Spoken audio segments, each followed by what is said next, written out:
Buenas tardes a todos los que nos están acompañando. Siendo las 12 con un minuto hora del Pacífico, daremos inicio a la transmisión del evento por este medio.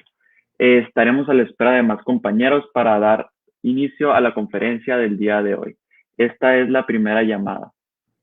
Hola, buenas tardes. Bienvenidos todos los que recién se van incorporando a la transmisión. Un saludo. Nos acompañan compañeros de alrededor de todo el continente. Wow, me sorprende cada vez más lo internacional que se están Sí, haciendo estas ponencias. Bueno, me presento, mi nombre es Juan Antonio Terán y soy estudiante de la licenciatura en Derecho en la Universidad de Sonora. A esta está aquí en Hermosillo, en México. Tengo 20 años y junto con Carmen tendremos el gusto de ser sus moderadores en este evento. Un saludo a Santiago David Bejerano desde Ecuador. un Wow. saludo. Pues bueno, mi nombre es Carmen María Hernández. Al igual que Juan, también estoy estudiando la licenciatura en Derecho en Hermosillo, Sonora, México. Y de igual manera tendré el gusto de ser su moderadora. ¿Cómo estás, Juan? Muy bien, muy bien. Qué Aquí bueno. algo emocionado por la conferencia que tendremos el día de hoy, la Sí, va a verdad. estar muy interesante. Siempre me ha llamado la atención mucho ese tema de, Así es. bueno, se le agradece bastante a la delegación latinoamericana, a la Universidad de Santo Tomás en Colombia, a su modelo de Naciones Unidas, el USMUNT, y al modelo de Naciones Unidas del Unison, el MUNISON.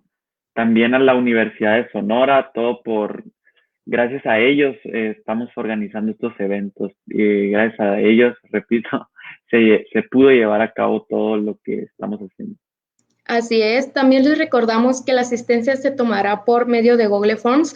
Más adelante se les pasará el enlace para que puedan registrarse. Estaremos a la espera de más compañeros y posteriormente daremos inicio al evento. Son bienvenidos al enviar saludos por el chat y cualquier tipo de preguntas, Juan y yo nos encargaremos de mencionarlos. También nos encantaría mucho, bastante, que pusieran de dónde nos están acompañando para dar a conocerla a todos. Bueno, el tema que trataremos el día de hoy es uno bastante controversial aquí en el país. Para los que no estén familiarizados con la geografía de México, pues,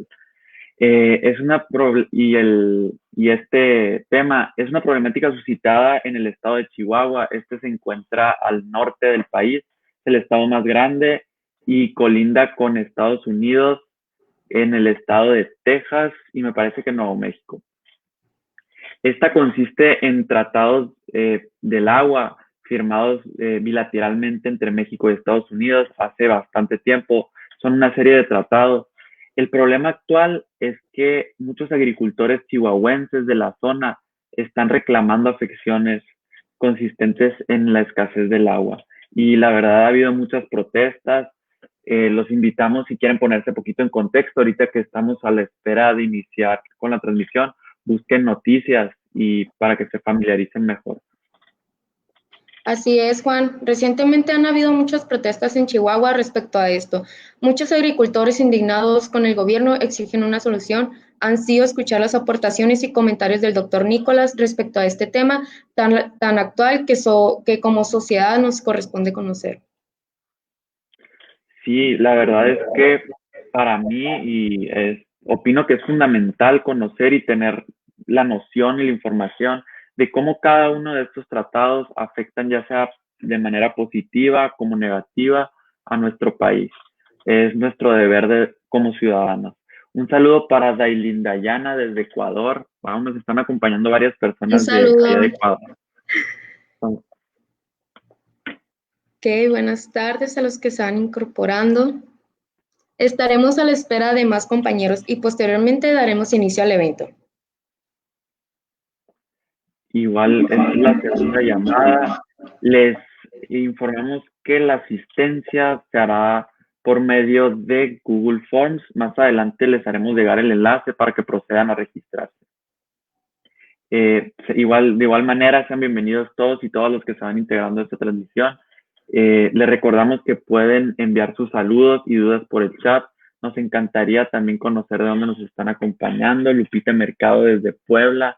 Wow, muy bonito Puebla. Saludos hasta Puebla. Saludos. Buenas tardes.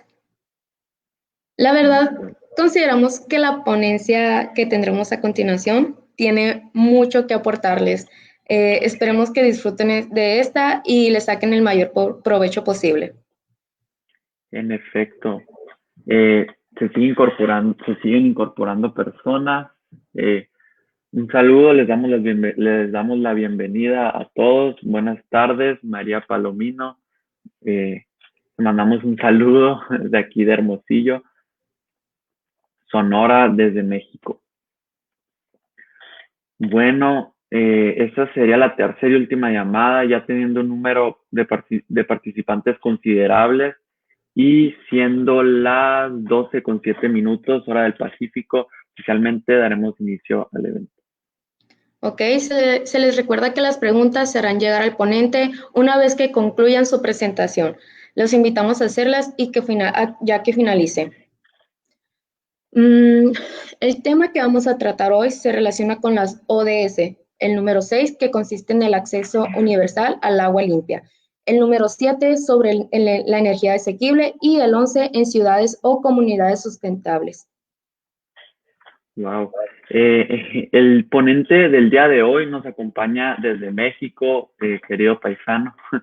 Su nombre es Nicolás Pineda Pablos y wow, la verdad es que tiene una trayectoria bastante amplia, no sé por dónde empezar. Es académico dedicado al estudio de las políticas públicas en México. En el año 99 en 1999 obtuvo el grado de PhD, doctor en filosofía con especialidad en políticas públicas y desarrollo regional por la Universidad de Texas en Austin, con la tesis Urban Water Policy in Mexico. Es investigador del Colegio de Sonora desde 1990. Es miembro del Sistema Nacional de Investigadores Nivel 2.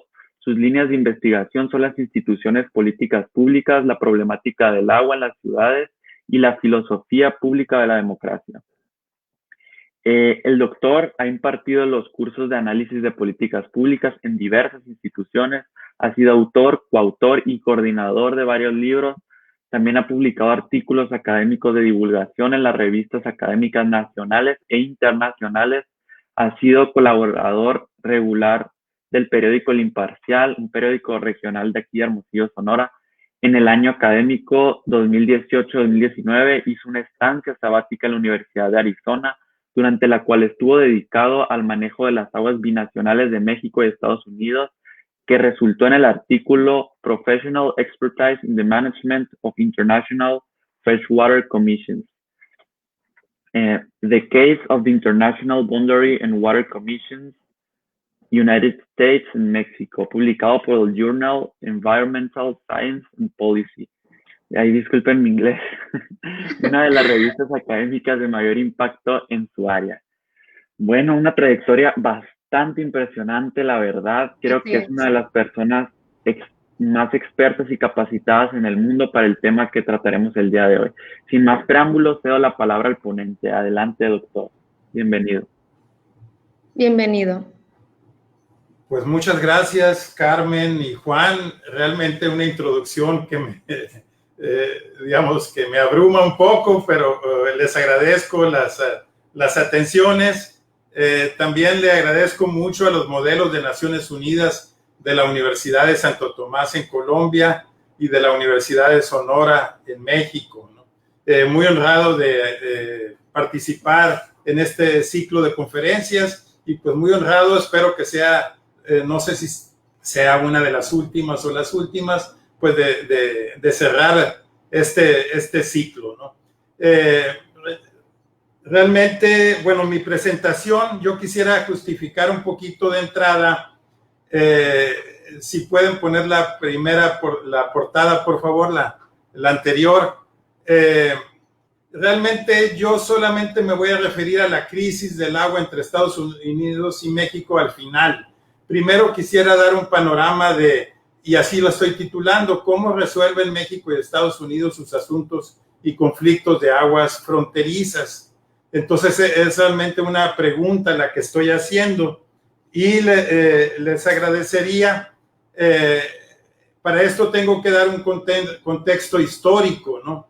La actual frontera entre México y Estados Unidos surgió en el año 1848, al final de una guerra que fue muy penosa para México. Realmente es uno de los momentos más tristes y más difíciles que ha tenido México, ya que perdió gran parte de su territorio al norte de la antigua Nueva España, y pues en ese año se firmó el tratado que se llama de Guadalupe Hidalgo, que en el artículo 21 dice, y voy a leer textualmente: si desgraciadamente en el tiempo futuro se suscitase algún punto de desacuerdo entre los gobiernos de las dos repúblicas, los mismos gobiernos se comprometen a procurar de la manera más sincera y empeñosa allanar las diferencias que se presenten y conservar el estado de paz y amistad en que ahora se ponen los dos países, usando el efecto de representaciones mutuas y de negociaciones pacíficas. Ese es un artículo del tratado que creó la frontera entre México y Estados Unidos. Esta frontera ha tenido una serie de modificaciones, sobre todo con un tratado de la Mesilla, donde se dio otra parte del territorio en 1856. Pero bueno, aquí nos interesa más que nada la frontera actual y lo que tiene que ver con el agua, ¿no?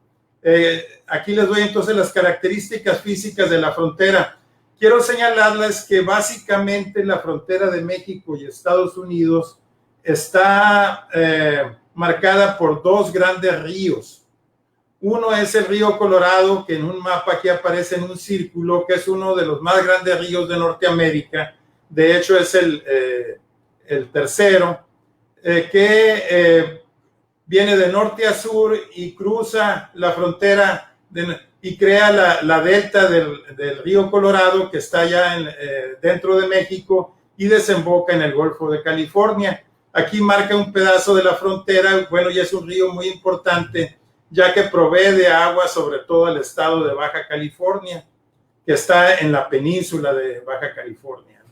Y el otro río también muy importante es el río Bravo. En México le llamamos Bravo, en Estados Unidos le llaman Río Grande, y que marca un poco más de la mitad de la frontera. Está marcado por este río. Es el río que hace la frontera entre México y Estados Unidos. Entonces, aparte aquí hay un territorio que está precisamente parte de Chihuahua y Sonora y Baja California, que es una frontera territorial, o sea, es una frontera que no está marcada por un río, pero aquí también sí hay algunas corrientes de agua, sobre todo que van de México hacia Estados Unidos. Está el río Santa Cruz y el río San Pedro, y sobre todo hay acuíferos, o sea, agua subterránea. También hay otro río que está en la ciudad de Tijuana, que cruza desde México hacia Estados Unidos, que ha sido muy importante en las relaciones bilaterales. Les quiero señalar que la frontera de México es un territorio bastante árido, con realmente poca agua, ¿no? Exceptuando la de los dos ríos, en general el territorio tiene poca agua. Es también un territorio bastante accidentado y también es importante ecológicamente porque es el flujo de aves migratorias del norte hacia el sur en el invierno, y en primavera y en otoño, donde cruzan las aves migratorias, y también pues hay una importante variedad ecológica del tipo desértico ahí, ¿no? Entonces, estos serían los ríos principales. Eso es en la geografía física. Si nos vamos a la parte social, era un territorio poco poblado, que se ha ido poblando sobre todo en la segunda mitad del siglo XX. O sea, anteriormente eran poblaciones chicas las que había aquí, y solamente a partir de la industrialización, con lo que se llamó el programa de maquiladoras, se comenzaron a poblar sobre todo la ciudad de Tijuana en Baja California y la ciudad Juárez, y también Nuevo Laredo, ¿no? Y hay otras ciudades importantes, aquí serían Nogales, Piedras Negras, y por acá está Reynosa, ¿no? Entonces, que antiguamente estaba poco poblado, se ha ido poblando, sobre todo después de la década de los 70 en el siglo pasado, y donde destacan la minería del cobre, la agricultura y la ganadería en esta región. Hay una creciente urbanización, como les decía, en las ciudades que ya mencionaba. Es una frontera difícil entre los dos países porque hay muchas asimetrías, o sea, hay muchas diferencias entre los dos países. A pesar de que el terreno se comparte un mismo hábitat ecológico, una misma medio ambiente en cuestiones de clima y en cuestiones de flora y fauna, la parte social es de muchos contrastes. Y bueno, aquí está primeramente la economía. Estados Unidos es un país desarrollado, México es un país en desarrollo. Eso ya marca una diferencia muy grande. Sobre todo habría que señalar que Estados Unidos pues es la primera potencia mundial, o es un país, es una potencia mundial, mientras que México no lo es, ¿no? Esto ya lo hace una frontera complicada. Hay que señalar también que hay diferencias culturales, empezando por el idioma. Ya se habla inglés, en México se habla español, pero esto se refleja también en otras diferencias, también en el aspecto de las leyes, en el aspecto del sistema político. Hay muchas diferencias. En las leyes allá se usa básicamente lo que se llama el derecho consuetudinario, donde la costumbre se convierte en ley, mientras que en México tenemos un derecho positivo. Todas nuestras leyes, todo nuestro derecho se manifiesta en leyes escritas, ¿no? Entonces eso marca también una diferencia importante, y sobre todo hay instituciones y regímenes políticos diferentes. Estados Unidos ha sido una democracia prácticamente desde su nacimiento, aunque actualmente hay muchos problemas con el régimen político, según pudimos ver en un debate reciente, pero siempre ha sido una democracia. México ha pasado por diferentes regímenes políticos y bueno, siempre ha sido un país que tiende mucho hacia el autoritarismo, y mientras que Estados Unidos es muy descentralizado y tienen mucha importancia los gobiernos locales. Pensemos sobre todo en los gobiernos de los estados y de los condados y de las ciudades. En México ha sido un país muy centralizado, donde los estados tienen poco poder y los municipios también, ¿no? Entonces esas son diferencias culturales y políticas importantes.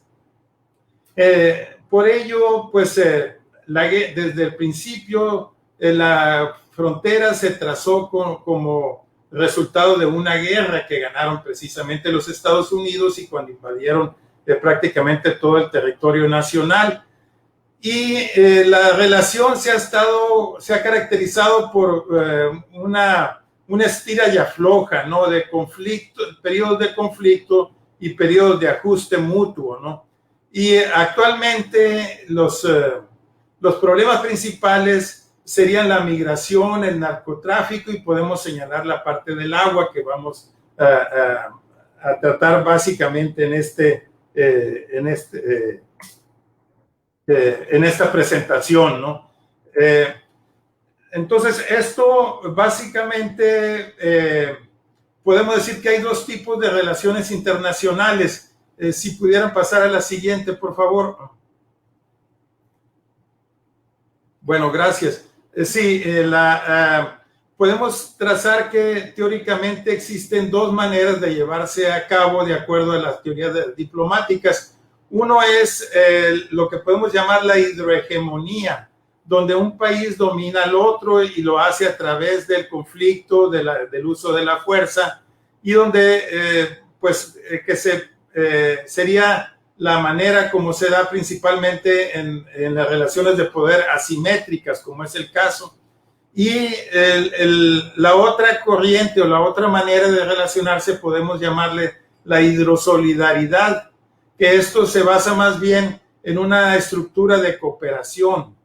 Y esta hidrosolidaridad promueve el conocimiento compartido, busca la integración y fortalecer los vínculos, apoya la gobernanza, es decir, una buena relación en la gestión del agua binacional, transfronteriza, y bueno, sobre todo se trata de basarse en la confianza, no en el uso de la fuerza. Quiero señalarles que México ha ido evolucionando, las relaciones entre México y Estados Unidos han evolucionado mucho de la hidrohegemonía hacia la hidrosolidaridad.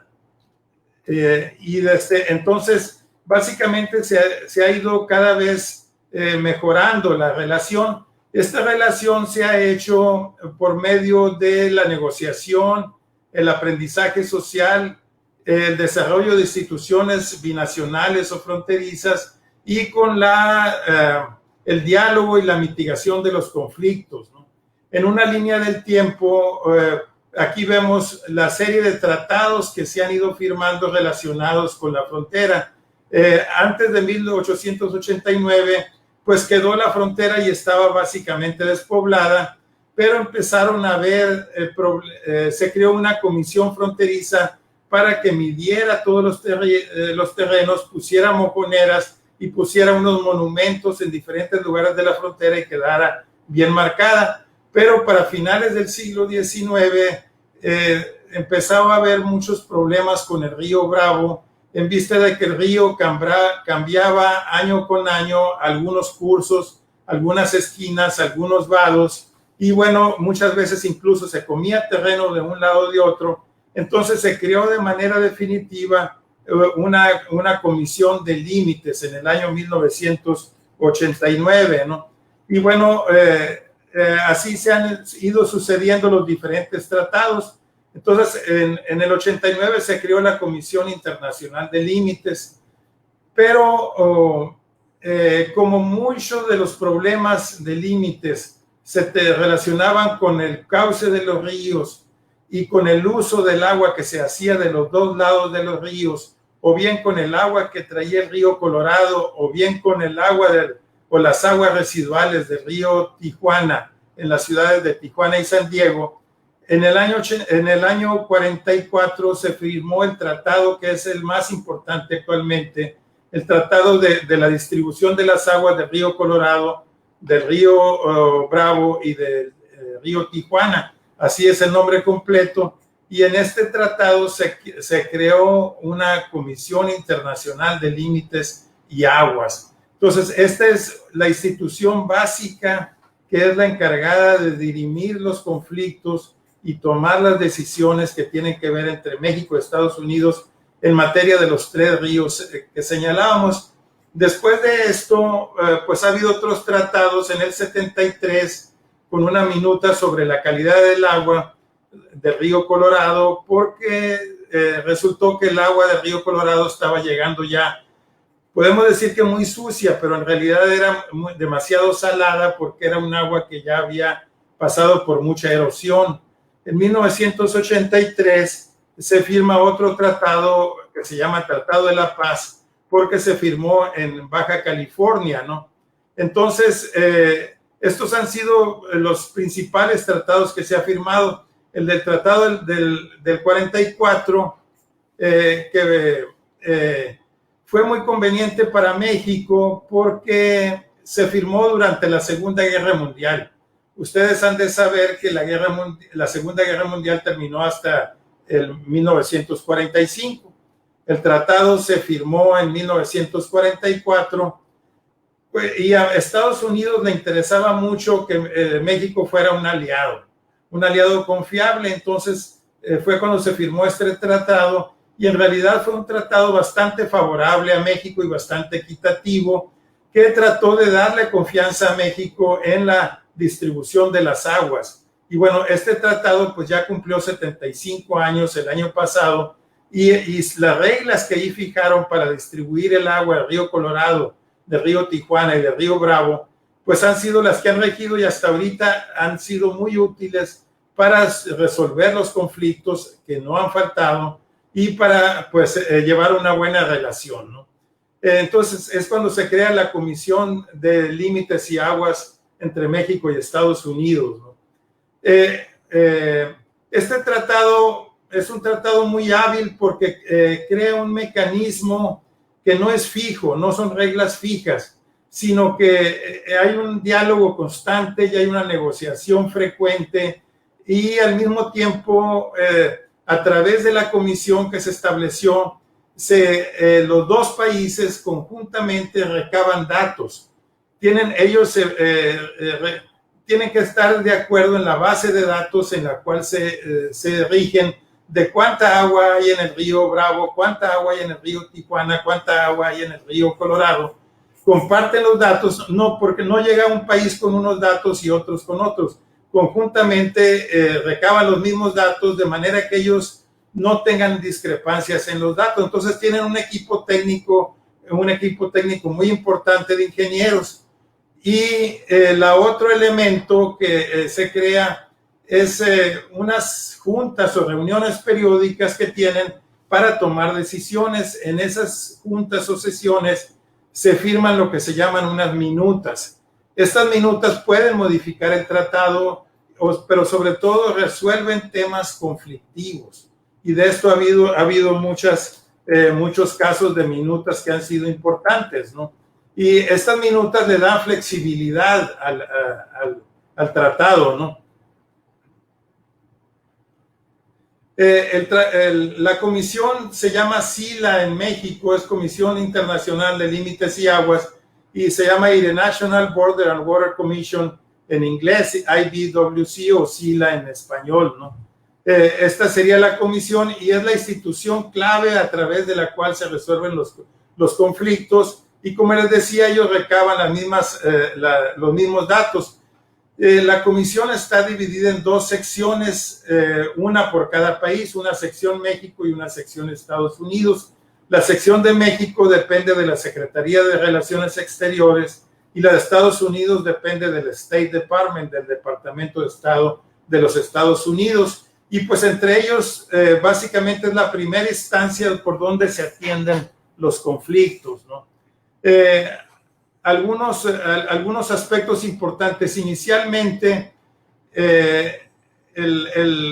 la comisión se enfocaba principalmente al agua superficial, es decir, al agua que corre por los ríos y a cómo se distribuía, pero paulatinamente ha ido evolucionando también a incluir las aguas subterráneas y también la gestión del agua en las ciudades fronterizas, ya que son cosas que afectan a las dos ciudades.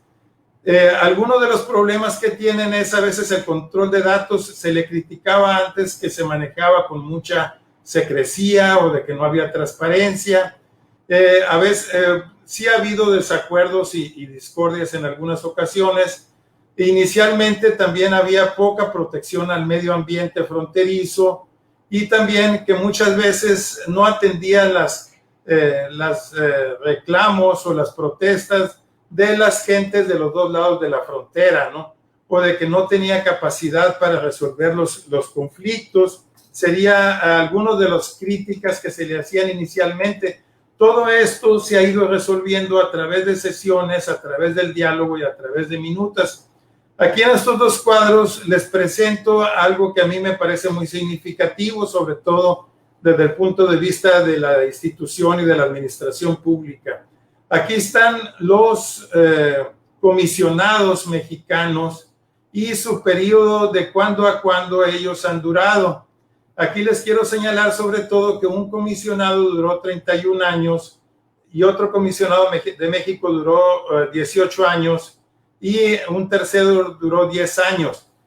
Esto a mí me indica que los comisionados tienden a profesionalizarse, es decir, no son puestos políticos que cambien cada 6 años con el cambio de gobierno en México. Entonces, generalmente es gente que es muy profesional, es muy técnica y básicamente su asunto es técnico.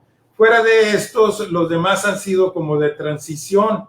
Les quiero señalar que el último, que es Roberto Salmón Castelo, duró 12 años y acaba de salir ahora en febrero de este año 2020, ¿no? Y aquí estarían los comisionados de Estados Unidos, que creo que no se aprecia muy bien las letras, pero sí también quiero señalarles que uno duró 15 años y bueno, otro más recientemente duró 8 años. Y aquí los periodos en general han sido más cortos. Una cosa de llamar la atención, por lo menos a mí, es que los comisionados de México han tendido a ser más técnicos, mientras que los de Estados Unidos generalmente han tendido a ser más políticos, y en Estados Unidos ha cambiado con mayor frecuencia el comisionado cuando cambian los gobiernos de los Estados Unidos, ¿no? Y bueno, esto le da un carácter más técnico, ¿no?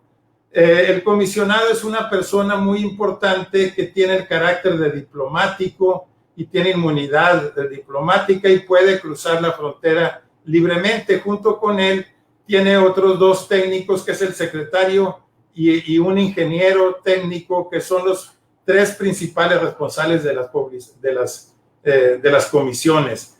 Esta gráfica que se muestra en que va desde 1946 al año 2018, nos señala la frecuencia de las sesiones y lo activa que ha estado las comisiones. En cada una de estas sesiones se reúnen las 2 comisiones y en base a estudios previos que han hecho conjuntamente y en base a datos toman decisiones sobre puntos claves. La altura de la barra señala cuántas sesiones ha habido en cada año. En este año 46 hubo 5 sesiones, aquí hubo 4, aquí hubo 3. Bueno, entonces anteriormente tendía a haber mucho más sesiones. Recientemente ha habido menos sesiones, probablemente porque ya hay menos asuntos que resolver. Entonces vemos que hay una tendencia a la baja, ¿no? Hay años en los que no ha habido sesiones, ya sea porque hay cambios a veces de los comisionados, del personal, o porque se está gestando o llevando a cabo estudios. Ellos trabajan mucho en base a proyectos y en base a obra de infraestructura y para la toma de decisiones. En general, podemos ver que ha habido un promedio de 2 sesiones por año, de un total de 146 sesiones que ha habido en los 75 años, ¿no? Algunos de los principales asuntos y conflictos que se han resuelto durante este periodo ya un poco largo y que se han reflejado en las minutas donde se toman los acuerdos. Uno es una crisis que hubo en los 70s, que fue el desacuerdo de la salinidad del río Colorado. El río Colorado es un río muy largo que viene casi desde Canadá. Y bueno, en su recorrido el río recoge mucha sal, mucha erosión y se va salinizando. Y además hay mucha agricultura en la región y en la agricultura las aguas residuales de la agricultura generalmente llevan muchas sales. Entonces el agua que estaba llegando a México realmente se estaba volviendo impráctica para la agricultura, tanto del Valle de Imperial, que está del lado de Estados Unidos, como del Valle de Mexicali, que está del lado de México. Entonces, aunque al principio los Estados Unidos se resistían decían que el tratado era el agua como llegara, pues sí hubo unas buenas negociaciones y sobre todo también porque afectaba al Valle de Imperial, la agricultura que está también junto a la frontera en el río Colorado. En base a acuerdos se pudo resolver esto. Y entonces ellos pusieron controles de manera que el agua del río Colorado no trajera tanta salinidad. Y bueno, incluso se estableció una planta desaladora antes de la frontera de México a fin de desalar el agua del río Colorado, ¿no? Otro de los problemas que ha habido ha sido la sanidad transfronteriza, sobre todo en la ciudad de Tijuana. Las aguas residuales de la ciudad de Tijuana se iban hacia el lado de Estados Unidos y iban y desembocaban en un área que se llama Coronado. Y bueno, en un principio eran aguas residuales, aguas negras que no se trataban. Y bueno, aquí se ha ido tratando de arreglar y se estableció una planta internacional, binacional, para tratar las aguas de la ciudad de Tijuana, de manera que no se contaminaran las playas y la ciudad de San Isidro, que está al norte de la frontera junto a Tijuana. Y bueno, y otros asuntos han sido la protección ecológica, sobre todo que tiene que ver con el aire y con las aguas de las otras ciudades. También en la ciudad de Nogales ha habido problemas y también en Ciudad Juárez. Y bueno, como en el lado de México hay mucha industria, sobre todo maquiladora, que a veces es industria extractiva, puede haber contaminación de los acuíferos o uso de materiales tóxicos. Entonces todo eso se ha ido resolviendo y bueno, sobre todo que con el crecimiento de las ciudades han tenido un crecimiento exponencial en los últimos 50 años, pues cada vez el agua se ha vuelto más escasa y hay una serie de minutas que han tenido que ir resolviendo el problema de la escasez. Incluso recientemente, no sé si creo que fue el año 2011 o 2013, hubo un sismo en la ciudad de Mexicali, fronteriza de Mexicali, que averió uno de los problemas o el sistema de riego de Mexicali, y Estados Unidos cooperó guardando el agua en los Estados Unidos mientras en México se hacían las reparaciones respectivas, ¿no?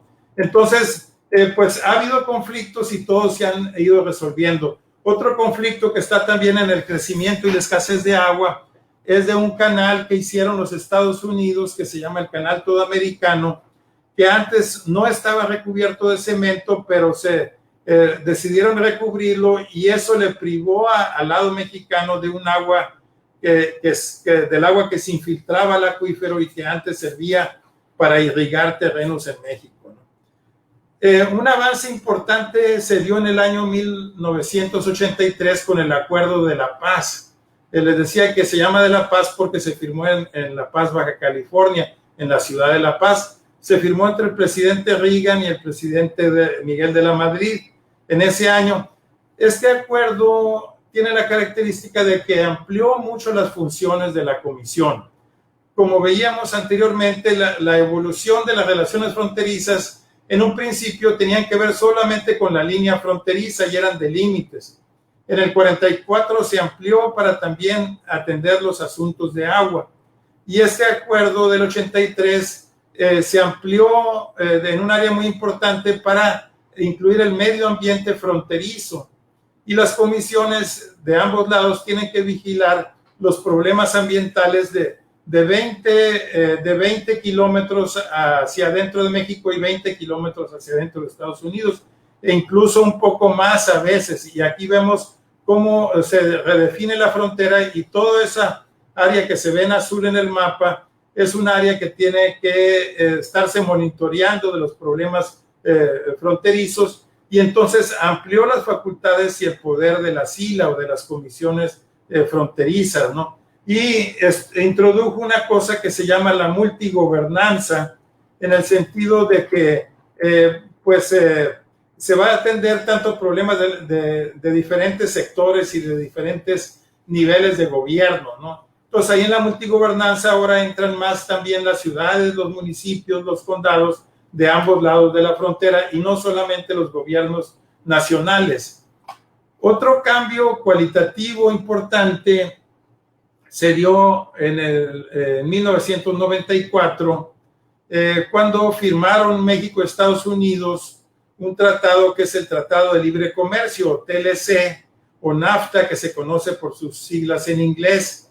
Este es un tratado de integración fronteriza, sobre todo para que no se cobren los impuestos o las franquicias de ambos lados de la frontera y se puedan producir partes aquí y vender los productos terminados en Estados Unidos, ¿no? Este ha sido muy trascendental para México y se acaba de firmar, de modificar el año pasado, el año 2019, pues con algunos cambios o mejoras en el tratado.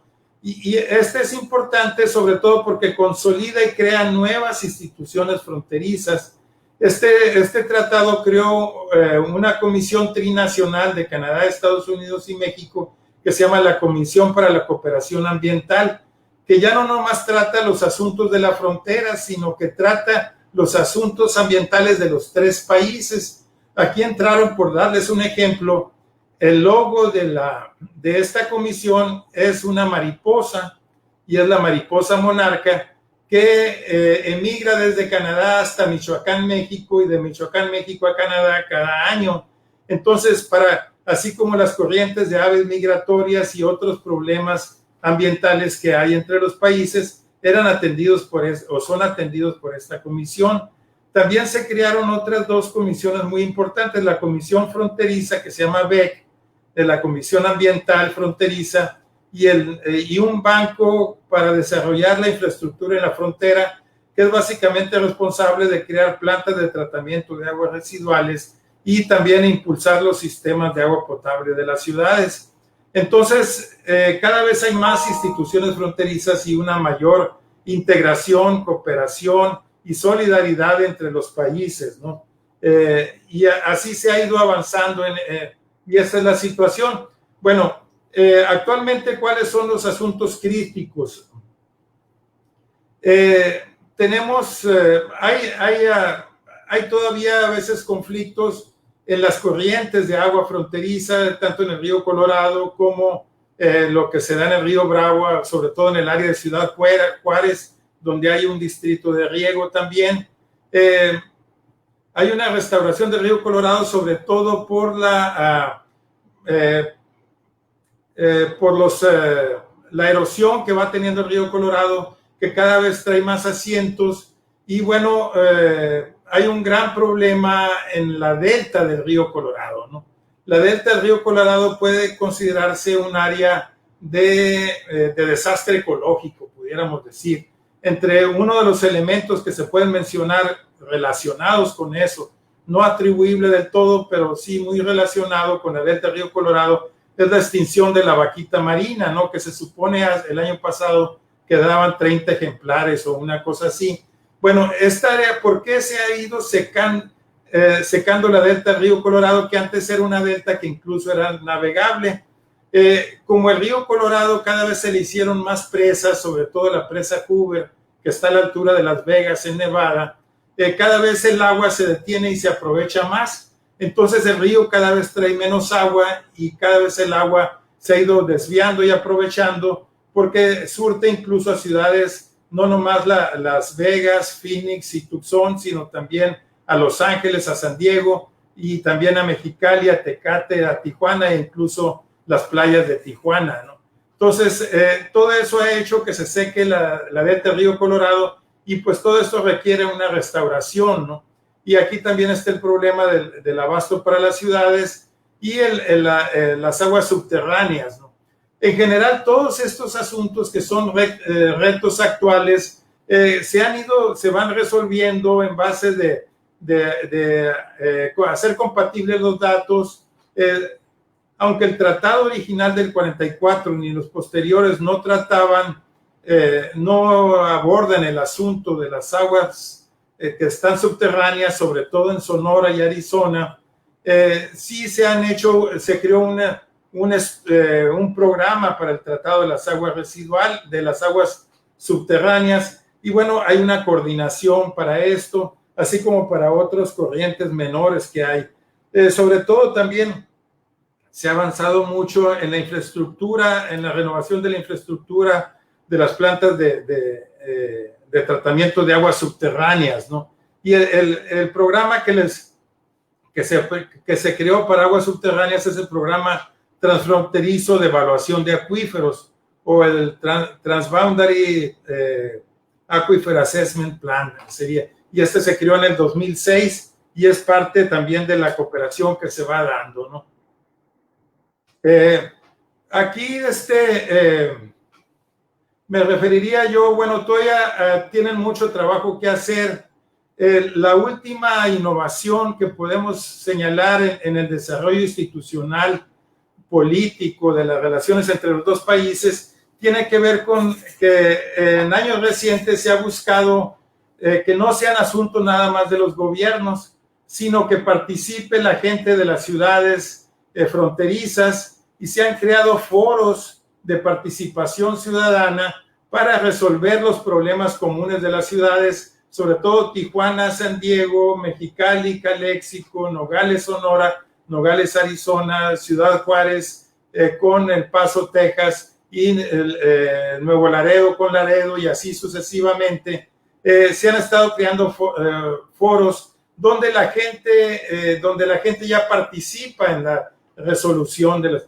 Quiero señalar que ha sido más exitoso el lado americano porque hay mayor costumbre de participación que los foros ciudadanos del lado de México, pero sí, tanto Tijuana como Ciudad Juárez e incluso algo Mexicali han tenido un buen desarrollo en estos foros ciudadanos para abordar los asuntos fronterizos, ¿no? Aquí yo quisiera señalar brevemente, porque realmente no traigo el diagnóstico del problema de Chihuahua.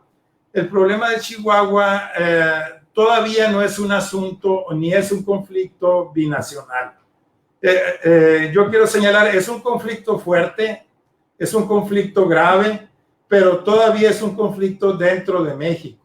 Entiendo que todavía ayer el presidente dijo que México iba a cumplir con la cantidad de aguas que les toca aportar a la corriente del río Colorado, que es el agua que proviene de un afluente que se llama el río Conchos. Todavía México no ha incumplido, el plazo de México vence el 23 de octubre y México iba bien hasta el año pasado, o sea, se atrasó desde hace un poco más de un año con la entrega de aguas porque se han estado reteniendo estas en México, y ahí es donde está el asunto en México. El asunto está básicamente entre los usuarios de agua del río Conchos. Aquí obviamente hay dos visiones, la visión de los actores locales, tanto de los gobiernos estatal como municipales de Chihuahua, pero principalmente de los agricultores, donde hay acusaciones de que no se hace un uso adecuado del agua, de que hay un uso excesivo, de que hay extracciones que no corresponden o de que ha habido corrupción en otros lados. Esa sería la acusación. Por otro lado, también podemos pensar que la CONAGUA, que es el organismo nacional, tiene mucha responsabilidad en este mal uso o manejo del agua. No ha sabido realmente llevar esto y esto está haciendo crisis. Yo considero un modelo de gestión centralizado donde a veces las decisiones del centro no necesariamente se acatan a nivel local o el centro realmente no controla el nivel local. Esa sería un poco una opinión pero sobre lo que está pasando en Chihuahua, pero no es todavía un asunto de la SILA, no es todavía un conflicto binacional. Lo será después del 23 de octubre si México incumple, aunque todavía tiene la resolución de pedir una prórroga y el año próximo pagar lo que deba este año, ¿no? Si México incumple, sí hay un conflicto, aunque se le dé prórroga, es un conflicto muy grave porque los actores locales de Texas son muy celosos y porque hay un distrito de riego muy importante de Texas que está contando con las aguas que le tocan para las siembras que se den en la primavera del año próximo, ¿no?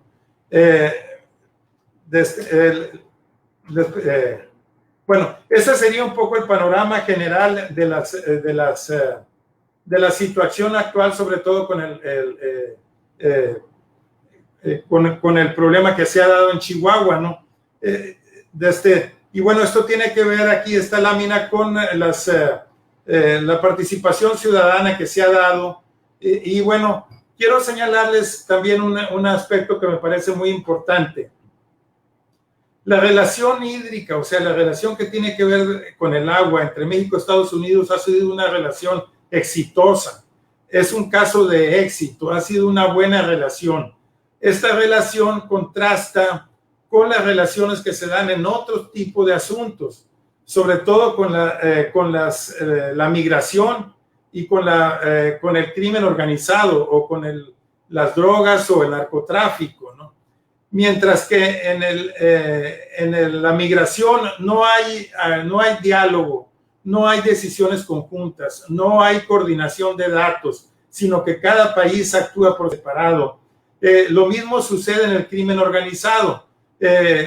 Cada país le echa la culpa al otro país de algunos aspectos. Estados Unidos siempre ha querido acusar a México de que es el productor y el que contamina a Estados Unidos con drogas. México le culpa a Estados Unidos de ser el consumidor y de ser el que aporta las armas y de que fortalece a los grupos de crimen organizado con armas. Bueno, ahí no ha habido esa buena relación.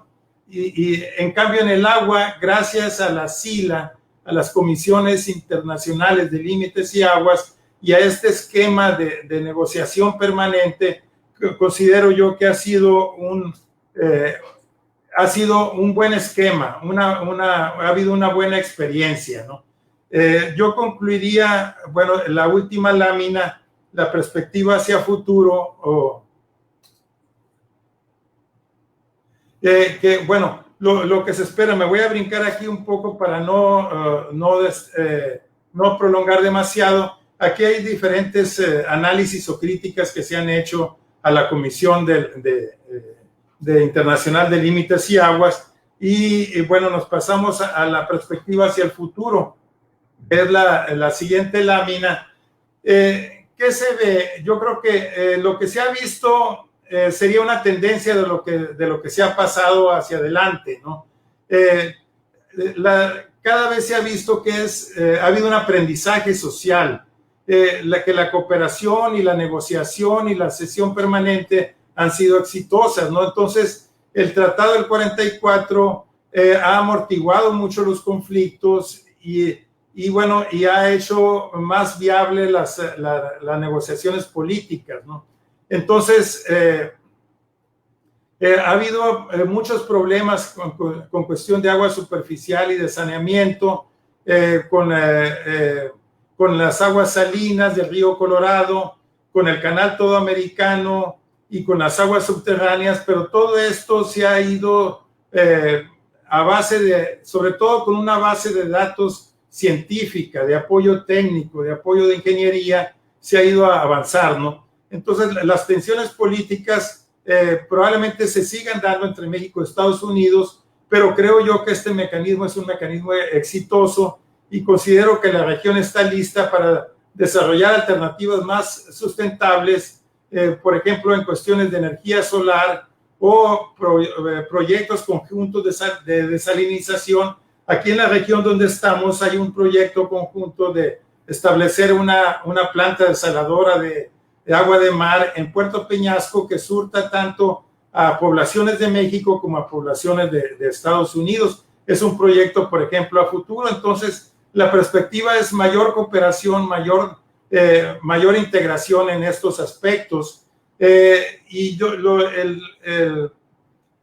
el paso más audaz, yo diría que hay que crear comisiones similares también para migración y para el narcotráfico. Sería algo más importante porque se ve posiciones muy asimétricas y muy disímbolas en los dos países, ¿no? Y bueno, yo con esto concluiría mi plática y agradezco mucho su atención. Si hay preguntas, con mucho gusto, pues trataré de responderlas.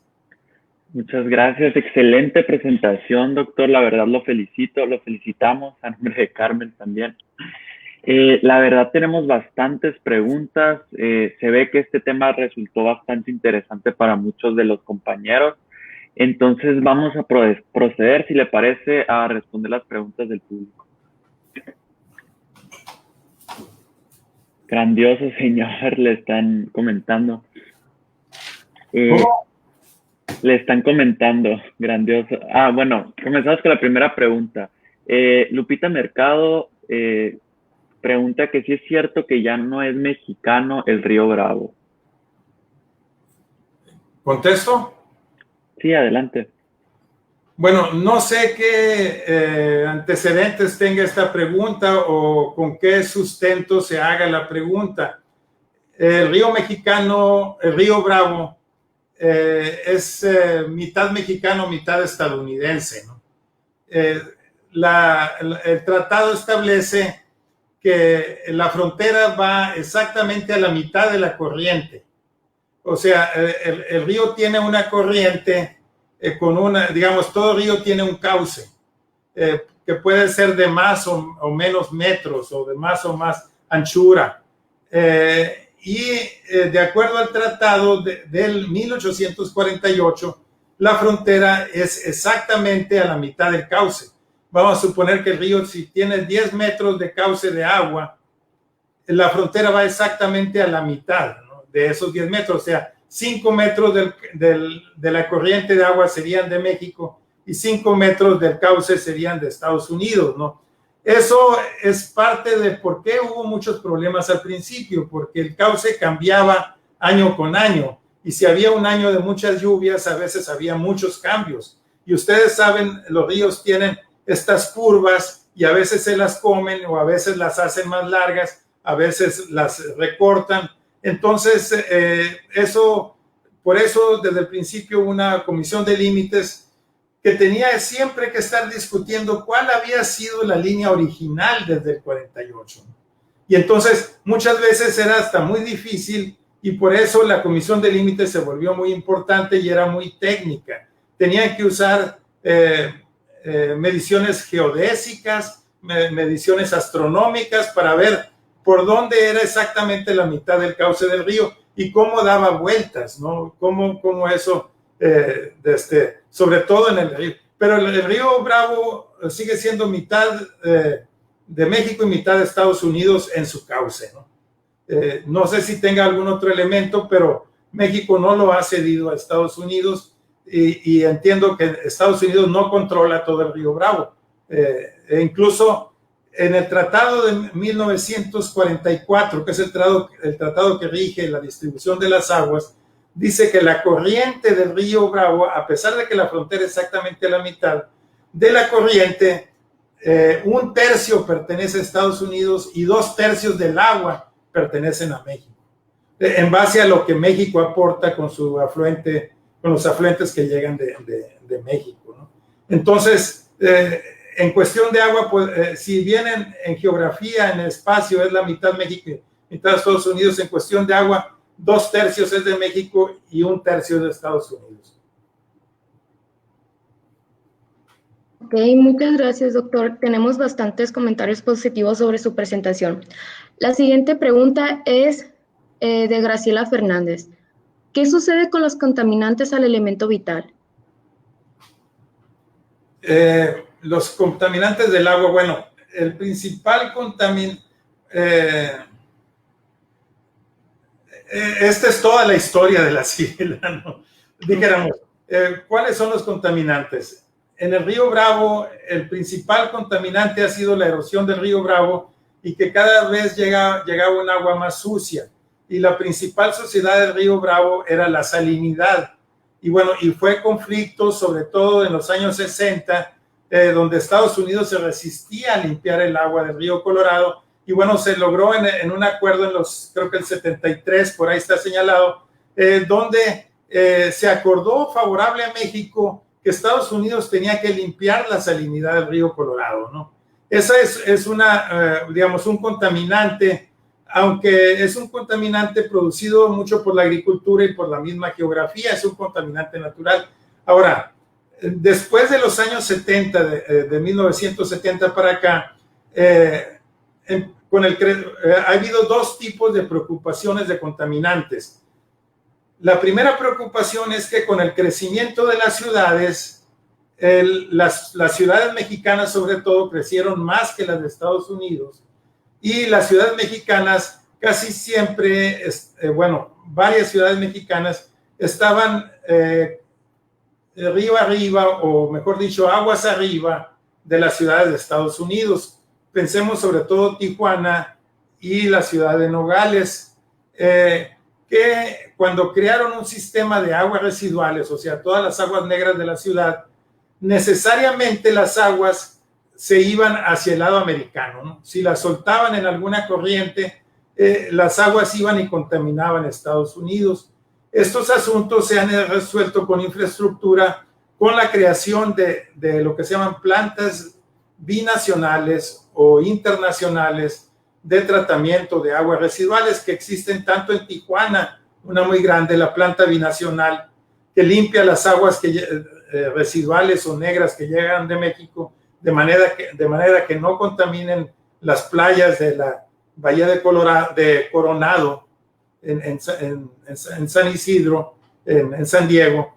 Y en la ciudad de Nogales también se hizo lo mismo, se estableció una planta binacional de tratamiento de aguas residuales que limpia las aguas y las vuelve a regresar a un río que se llama el río Santa Cruz, pero ya limpias, ¿no? De esa manera se evitó la contaminación de aguas residuales. El otro tipo de contaminación, que eso es más complicado, es el que se da en las industrias maquiladoras en México, que existen tanto en Tijuana como en Mexicali, como en Nogales, como en Ciudad Juárez, como en Nuevo Laredo, como en Reynosa, etcétera, ¿no? ¿Por qué? Porque todas las industrias tienen residuos tóxicos, tienen residuos industriales. En un principio no había buen control. Aquí lo que se ha estado haciendo es haciendo que todas las industrias, porque incluso en México la legislación era más laxa y muchas veces o se permitía, dijéramos, que las industrias tiraran sus aguas en los drenajes, o bien a veces no había inspectores o no, como dicen en inglés, no las enforzaban, dicen en la frontera, pero quiere decir no se aplicaban las leyes, ¿no? O sea, no había las sanciones adecuadas. Y bueno, todo esto se ha ido mejorando, obligando y haciendo que las industrias cumplan con la obligación de no desechar aguas tóxicas, ni en la red de drenaje ni en los cuerpos de agua naturales. Eso sería un poco lo que ha pasado con la contaminación en el agua fronteriza, ¿no?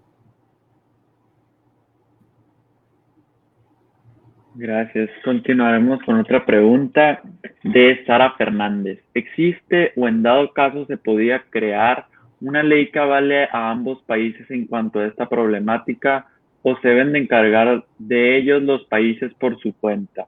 ¿Cómo se puede prevenir la expansión de esta problemática tan crucial? Bueno, aquí habla de la problemática. Si se refiere a toda la problemática fronteriza, pues ha sido toda la conferencia que yo les di. Dice, existe una ley que avale a esta problemática. En este caso, es una ley, no es una ley como el estilo mexicano. Se ha procedido más al estilo, dijéramos, consuetudinario de los Estados Unidos. Ha sido una serie de tratados y de acuerdos acumulativos.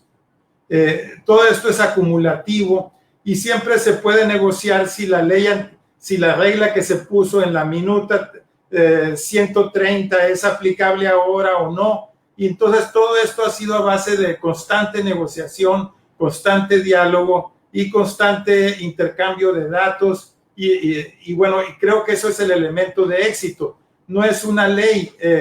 La ley serían los tratados, desde el Tratado de Guadalupe Hidalgo de 1848, el Tratado de 1944 de distribución de aguas, el Tratado de la Paz que amplía el medio ambiente.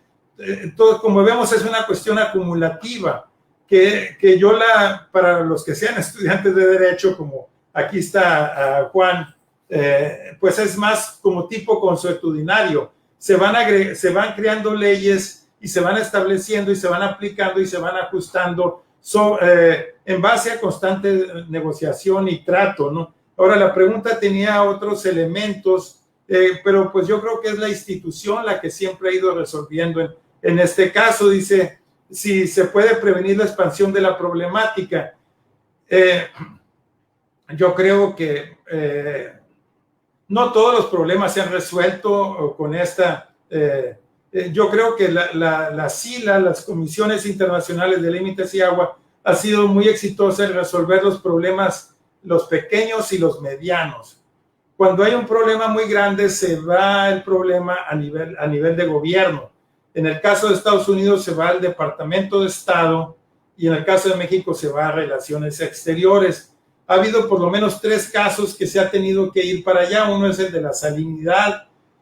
Otros casos han tenido que ver con terrenos que incluso que México recuperó. No sé si, ustedes no lo recuerdan, los que son muy jóvenes, pero hubo un tratado de la Mesilla que Estados Unidos le regresó una parte muy importante, que es actualmente incluso parte de Ciudad Juárez. Incluso ahí está la sede ahí están las oficinas de la SILA, en un territorio pues son algunas hectáreas, no recuerdo que regresó a Estados Unidos a México en base a esta negociación. Entonces yo creo que el mecanismo para prevenir es este tipo de comisiones que tienen una base científica, una base técnica, datos comunes compartidos, que se están de acuerdo en los mismos datos, y primero se trata de resolver técnicamente. Si ya políticamente no hay problema, pues ya se pasaría a otras instancias diplomáticas o de gobierno más altas. Creo que esto, por lo menos en el agua, no ha habido grandes conflictos como los que hay, por ejemplo, en narcotráfico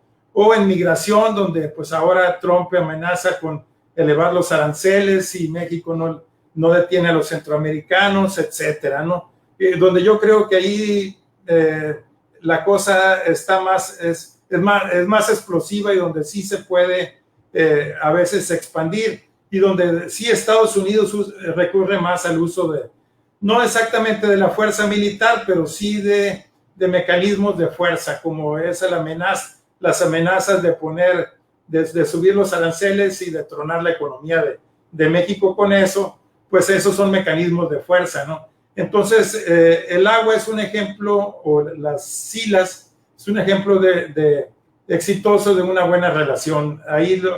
Ese sería mi punto de vista o perspectiva, ¿no? Ok. La otra pregunta es, bueno, primero que nada, una disculpa para todos, ya que por cuestiones de tiempo no alcanzaremos a el resto de sus preguntas. Ahora procederemos a concluir con la última, que sería de Nasli Sánchez. ¿Qué sucedería si alguno de estos países no firma las minutas o les deja de No, bueno, importar? es un conflicto. ¿Alguien dijo algo o no sé si faltó algo? Bueno, antes de llegar a la firma de una minuta, digamos, la minuta no la arman en las 3 o 5 horas que dure la reunión o la sesión. Detrás de la minuta hay una serie de reuniones previas, de estudios, de intercambios, de llamadas, y más o menos ya se llega con una minuta armada. En las sesiones ya formalizan lo de la minuta y la firman los comisionados, la firman los secretarios y la firman los ingenieros técnicos. La firman 3 de cada lado de México, pero hasta ahí solamente están de acuerdo los que participan localmente. Entonces, hasta ahí ellos se acuerdan. Cada minuta, después de firmada en la sesión conjunta, se manda al Departamento de Estado y se manda a la Secretaría de Relaciones Exteriores para que ellos la ratifiquen. No tengo ahorita casos o ejemplos de donde no se haya ratificado. Probablemente no estemos muy enterados porque a lo mejor se hayan cancelado las minutas. Tendría que consultar a ver si alguna no se haya ratificado, pero la tienen que ratificar. Y hay una regla que dice, si no la firman en 30 días, se da por aprobada. O sea, se puede aprobar con el silencio, por omisión. Si no se firma, ya sea el Departamento de Estado o la Secretaría de Relaciones Exteriores, entonces queda automáticamente aprobada. Lo que yo entiendo es que normalmente es firmada en cuestión de días o de una semana cada minuta y ya entra en vigor. Y es obligatoria para los dos países, es como si fuera ley. Entonces, el Tratado de 1944 se está agregando y mejorando siempre con las minutas, ¿no? Y todas las minutas están archivadas. Si ustedes entran a las páginas, ya sea de la SILA o de la IBWC, ahí van a encontrar todas las minutas en inglés y en español. Entonces, y todas se pueden referir y tratar de ser aplicadas, ¿no? Entonces, si alguna no se llega a aprobar, simplemente se tiene que volver a llevar el asunto y se tiene que seguir negociando. Y bueno, no sé qué pasaría si se llegara a mayores, ¿no? En el caso actual, por ejemplo, de Chihuahua, la negociación sería que México le dé a la brevedad posible las aguas o México las pague el año próximo, lo cual no dejaría de ser un conflicto con los agricultores de lo que se llama del Valle del Río Grande, ¿no? Pero pues hasta ahorita ha sido exitoso este mecanismo de dirimir conflictos que se llama la hidrosolidaridad o la diplomacia por hidrosolidaridad, ¿no? Qué palabra tan difícil, ¿no?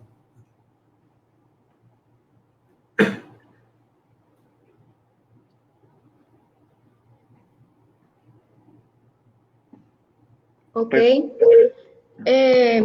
Perdón, la pregunta anterior era de Sara. La que sigue es de Nancy. ¿Qué se puede hacer frente a estos problemas del río Colorado?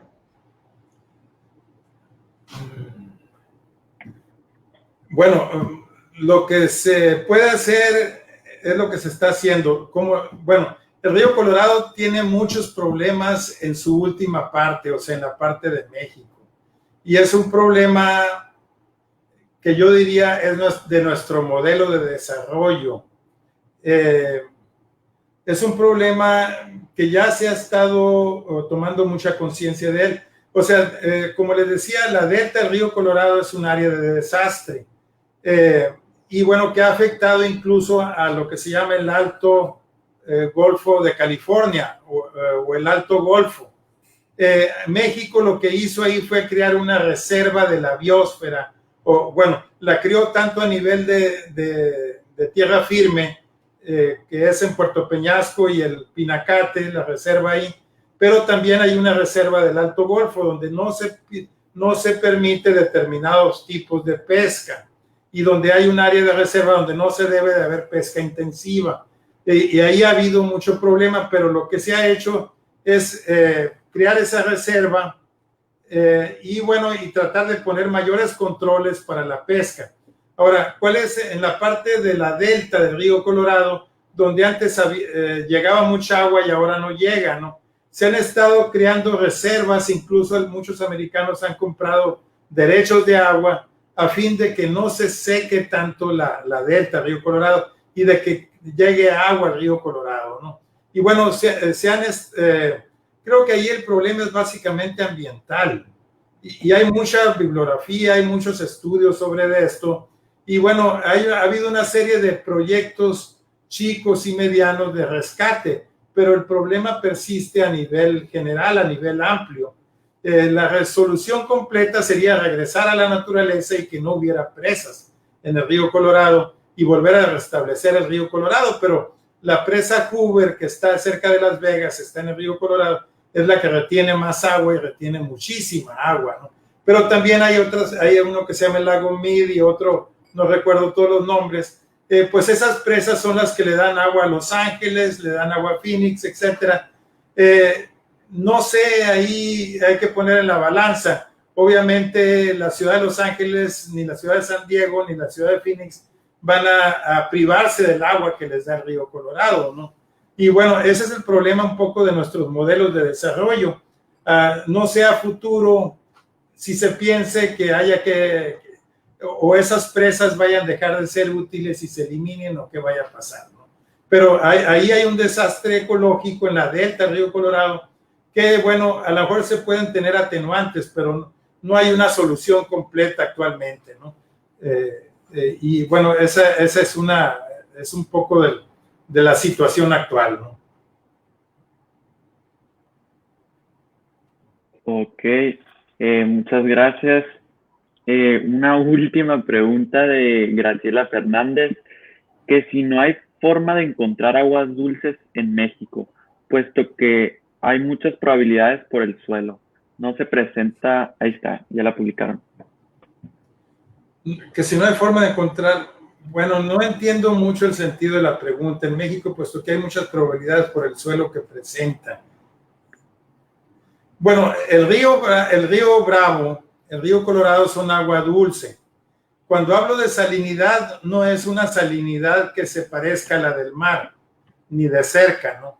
Es un agua que trae un nivel bajo de salinidad. Es la sal que suelta las tierras agrícolas cuando las riegan y que suelta el agua.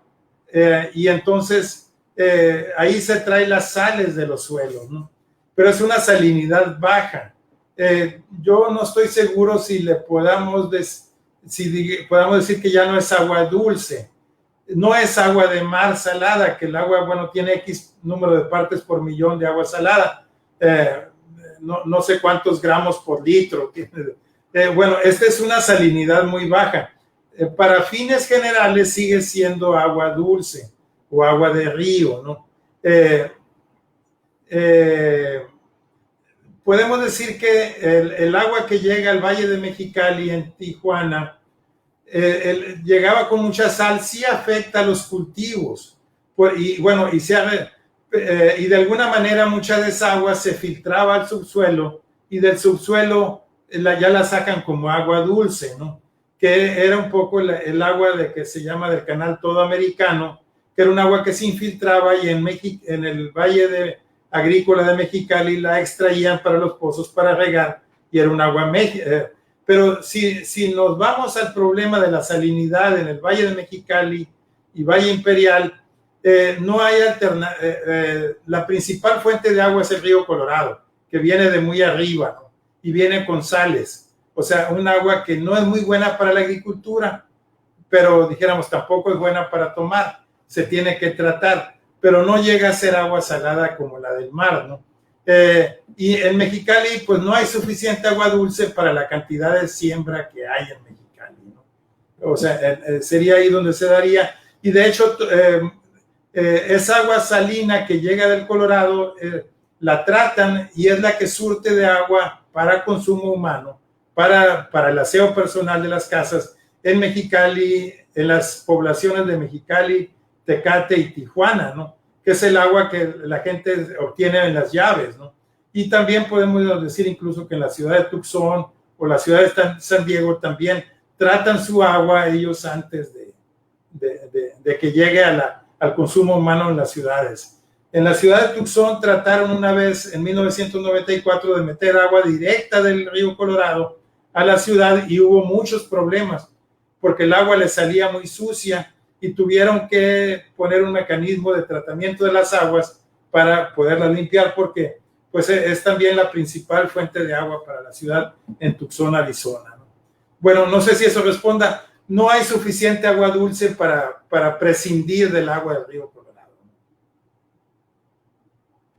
Perfecto. Bueno, procederemos a despedirnos. Agradezco a los acompañantes y a usted, doctor, y también le extiendo mis felicitaciones y igual nuevamente le agradecemos por compartirnos su amplio y acertado conocimiento del tema y responder alguna de nuestras dudas. Afortunadamente no le pudimos, por cuestiones de tiempo, dar todas las preguntas, y nuevamente extendemos también a nuestros acompañantes las disculpas por no poder alcanzar a proyectar sus preguntas y comentarios. A mí en lo personal me gustó mucho el análisis de los distintos tratados que se han celebrado entre Estados Unidos y México, y la verdad pienso que me va a ayudar bastante, sobre todo para comprender este tema tan actual, ¿no?, de lo que está sucediendo en Chihuahua. Pues yo les agradezco, el agradecido soy yo y espero no haber sido, a veces es risueño uno y le hacen cosquillas, no haberme extendido demasiado, ¿no? No se preocupe.